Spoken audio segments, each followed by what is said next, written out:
Alright, so hi everyone.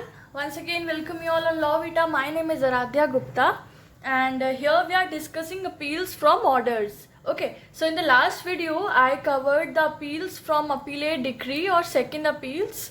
That was basically covered under section 100 and order 42. Right उसके अलावा कुछ और sections भी थे जो हमने डिस्कस किए थे. सो आई रिकमेंड, अगर आपने वो वीडियो नहीं देखा है तो आप देख सकते हैं. इस वीडियो का लिंक मैं डिस्क्रिप्शन बॉक्स में डाल दूंगी.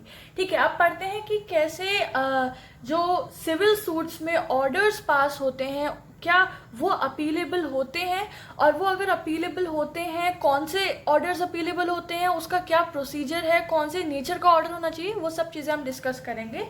So section 104 to 108 and order 43 deals with the appeal from orders. ठीक है, सेक्शन 104 से 108 तक के जो सेक्शंस हैं और जो ऑर्डर 43 है ये डील करते हैं अपील फ्रॉम ऑर्डर्स से. ठीक है, कि कैसे एक ऑर्डर से अपील लाई करती है. They state that certain orders are appealable. ये बताते हैं कि कुछ सर्टेन ऑर्डर्स होते हैं जो कि अपीलेबल होते हैं. राइट, अब आप लोग मुझे कमेंट में बताइए कि कौन सा स्पेसिफिक सेक्शन था और ऑर्डर था जो कि फर्स्ट अपील से डील कर रहा था, और कौन सा ऐसा स्पेसिफिक सेक्शन और ऑर्डर था जो कि सेकंड अपील से डील कर रहा था. आप लोगों ने लास्ट लेक्चर्स देख लिए होंगे, तो आप प्लीज़ मुझे कमेंट सेक्शन में ये लिख कर बताइए. चलिए अब देखते हैं सबसे पहले कि ऑर्डर क्या होता है. जान लेते हैं कि ऑर्डर क्या होता है. सो इसकी डेफिनेशन कुछ ऐसे है कि formal expression of any decision of a civil court which is not a decree. ठीक है, सिविल कोर्ट के डिसीजन का फॉर्मल एक्सप्रेशन ऑर्डर होता है, लेकिन which is not a decree, जो कि डिक्री ना हो, क्योंकि सिविल कोर्ट के डिसीजन जो है वो डिक्री भी हो सकता है. तो वो डिसीजन जो कि डिक्री नहीं है उसका फॉर्मल एक्सप्रेशन कहलाता है ऑर्डर. ठीक है, या फिर मैं कह सकती हूँ an adjudication of court which does not fall within decree is an order. Court का वो एडजुडिकेशन का क्या मतलब होता है? It means the judicial determination of the subject matter of a civil suit. तो कोर्ट का ऐसा एडजुडिकेशन जो कि डिक्री के विद इन नहीं आता है उसे ऑर्डर कहलाए, उसे ऑर्डर कहते हैं. राइट, आई होप आपको ऑर्डर समझ में आ गया होगा. Now let's move towards section 104. It says that appeals can be filed only against those orders which are made appealable. ये बेसिकली सेक्शन 104 ये कह रहा है कि सिर्फ उन्हीं ऑर्डर्स के अगेंस्ट अपील फाइल हो सकती है जो कि अपीलेबल होते हैं. ठीक है, अब हम आगे देखेंगे कि कौन कौन से ऑर्डर्स अपीलेबल होते हैं. वो पूरा लिस्ट दे रखा है आपका ऑर्डर 43 और सेक्शन 104 में.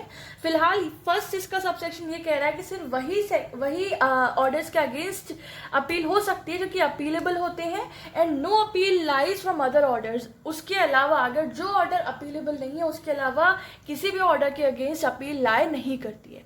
अब देखते हैं कि अपीलेबल ऑर्डर्स कौन कौन से होते हैं. सो ये सेक्शन 104 में भी मेंशन है और ऑर्डर 43 में भी मेंशन है.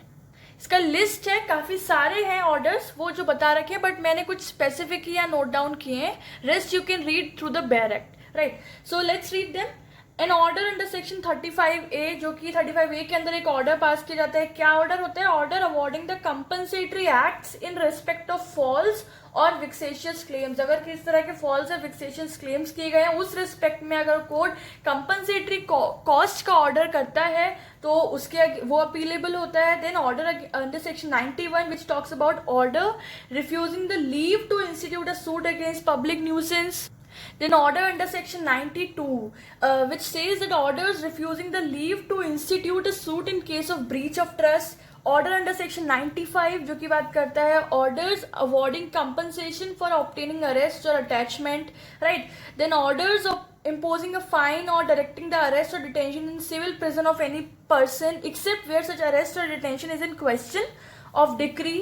Then order returning plaint to be presented to the proper court. ठीक है, ऑर्डर 7 में बताया गया है कि अगर कोई भी जो प्लेंट है वो किसी गलत कोर्ट में प्रेजेंट की गई है तो अगर कोर्ट ये ऑर्डर देता है कि it should be presented to the present proper court तो ऐसे ऑर्डर को भी अपील किया जा सकता है. Order rejecting an application to set aside the dismissal of a suit for default. ठीक है, then order rejecting an application to set aside an ex parte decree. कोई ऐसी एप्लीकेशन की गई है कोर्ट में कि एक्स पार्टी डिग्री को सेट असाइड किया जाए तो उसको रिजेक्ट कर, अगर कोर्ट उसको रिजेक्ट करता है उस एप्लीकेशन को तो ऐसे ऑर्डर को भी अपील किया जा सकता है उसके against. In order setting aside और refusing to set aside a sale, ठीक है। Then order for appointment of receiver, कि अगर रिसीवर के अपॉइंटमेंट का जो ऑर्डर होता है, जो कोर्ट करता है, वो भी अपीलेबल होता है। तो कुछ एग्जांपल्स मैंने आपको दिए हैं जो कि आपका ऑर्डर 43 और सेक्शन 104 में है, और भी हैं, आप उसको बैरेक्ट से रीड करिएगा, ठीक है। अब कुछ अदर ऑर्डर्स होते हैं, उसके बारे में सेक्शन 105 बात करता है। Let's read it. Other order section 105 rule 1A of order 43।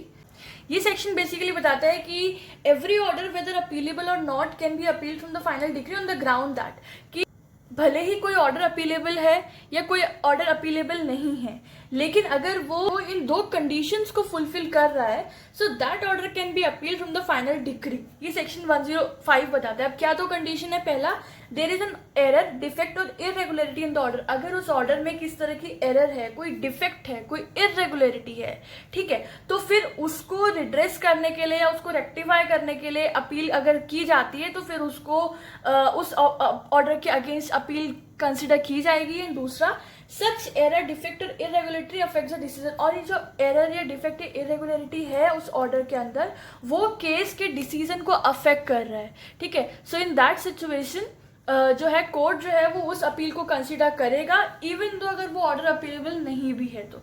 लेकिन except an order of remand, लेकिन यहाँ पे कंडीशन, एक एक्सेप्शन है कि जो ऑर्डर ऑफ रिमांड होता है, ऑर्डर ऑफ रिमांड क्या होता है? Order of sending back the appeal to the original court of jurisdiction, right. तो अगर ऐसा ऑर्डर ऑफ रिमांड है तो फिर उसमें ये चीज एप्लीकेबल नहीं होती है। नाउ लेट्स सी कि ऑर्डर 43 रूल 1A क्या कहता है।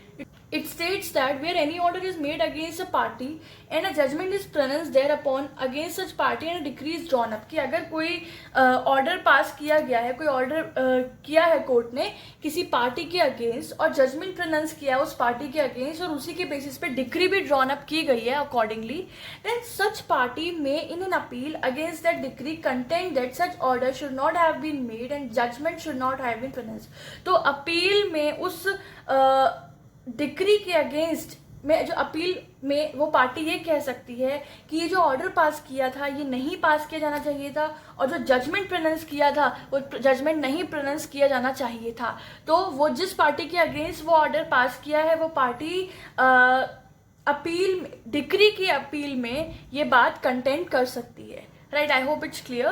Now further, in appeal against a decree passed in suit after recording a compromise or refusing to record a compromise, ठीक है, अगर कोई ऐसी डिक्री पास हुई है जिसमें, जो कि बाय कॉम्प्रोमाइज हुई है या बाय कंसेंट हुई है, ठीक है, आफ्टर रिकॉर्डिंग अ कॉम्प्रोमाइज हुई है, या फिर refusal to record a compromise, अगर रिफ्यूजल, अगर मना कर दिया गया था कि नहीं ऐसे इस किसी तरह के कॉम्प्रोमाइज के बेसिस पे डिक्री पास नहीं होगी, तो अगर ऐसी कोई सूट में डिसीजन हुआ है, कोई डिक्री पास हुई है, तो उसके अगेंस्ट अपील जा सकती है। And it shall be open to appellant to contest the decree on the ground that such compromise should or should not have been recorded. तो जो एप्लीकेंट है वो अपील में ये बात कंटेंट कर सकता है कि जो कॉम्प्रोमाइज किया गया था वो नहीं किया जाना चाहिए था, और जो अगर नहीं रिकॉर्ड किया गया तो रिकॉर्ड किया जाना चाहिए था। तो इस ग्राउंड के बेसिस पे वो अपील ले जा सकता है, ठीक है। सो आई होप इट्स क्लियर। अब देखते हैं लिमिटेशन का कॉन्सेप्ट क्या है। तो आर्टिकल 116 जो है लिमिटेशन एक्ट का, वो बताता है then an appeal from an order can be filed in high court within 90 days. ठीक है, किसी ऑर्डर के अगेंस्ट अपील लेके जा रहे हैं, अगर हाई कोर्ट में किसी ऑर्डर के अगेंस्ट अगर अपील लेके जा रहे हैं हाई कोर्ट में, तो विद इन 90 डेज लेके जाया जाएगी, ठीक है, 90 डेज का टाइम पीरियड है। एंड अगर हाई कोर्ट के अलावा किसी और कोर्ट में लेके जाना है तो 30 डेज के within from the date of the order, जिस दिन वो ऑर्डर पास किया गया उस डेट से 30 डेज के विद इन ही आपको, आप टाइम बार्ड हो कि आपको उस लिमिट के with in he appeal file करनी होगी, ठीक है। तो ये लिमिटेशन का कॉन्सेप्ट हो गया। नाउ फोरम ऑफ अपील, ठीक है, कौन सी फोरम होगी अपील की। सेक्शन 106 इसके बारे में बताता है कि appeal from orders in cases in which they are appealable shall lie to the court to which an appeal would lie from the decree in the suit in which an order is made. ठीक है, यहाँ ये बता रहे हैं कि अगर कोई ऐसे ऑर्डर के अगेंस्ट, जो अपीलेबल ऑर्डर था उसके अगेंस्ट अगर अपील जा रही है, तो वो अपील ऐसे कोर्ट में जाएगी जिसमें अगर उस कोर्ट ने डिक्री पास की होती, और डिक्री से जो अपील जाती, डिक्री से जो अपील जिस कोर्ट में जाती, उसी कोर्ट में उसी सूट के ऑर्डर की अपील जाएगी। Are you getting my point?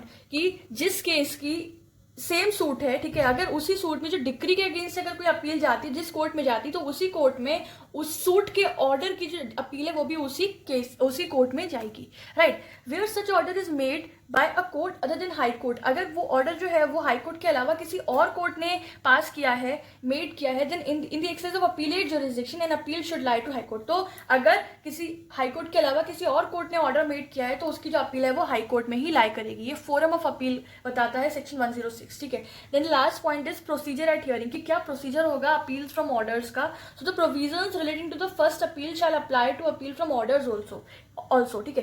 तो ये बता रहा है कि जितने जो भी प्रोविजन फर्स्ट अपील से रिलेटेड हैं, जो हमने सेक्शन 96 में पढ़ा था और ऑर्डर 41 में पढ़ा था, और सारे रिलेटेड प्रोविजंस एंड रूल्स में पढ़ा था, तो वही सारे प्रोविजंस अप्लाइड होंगे अपील फ्रॉम ऑर्डर्स के ऊपर भी, ठीक है। They will be same, the provisions which are related to first appeal they will be same applied in the appeal from orders, ठीक है। तो गाइज ये था अपील फ्रॉम ऑर्डर, जिसमें हमने पढ़ा कि कौन कौन से अपीलेबल ऑर्डर्स होते हैं, ठीक है।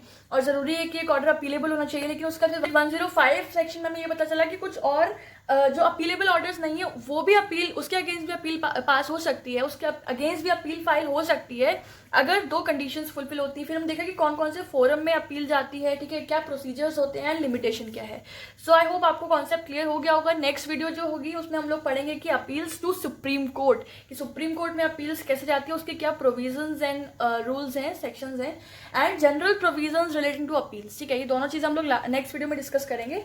सो for that just stay tuned with the channel and thank you so much everyone for watching this video. अगर आपको कंटेंट पसंद आया हो then you can like this video and for any query you can write on the comment section, right. So this was it. Thank you so much. Have a nice day. Take care everyone. Bye bye.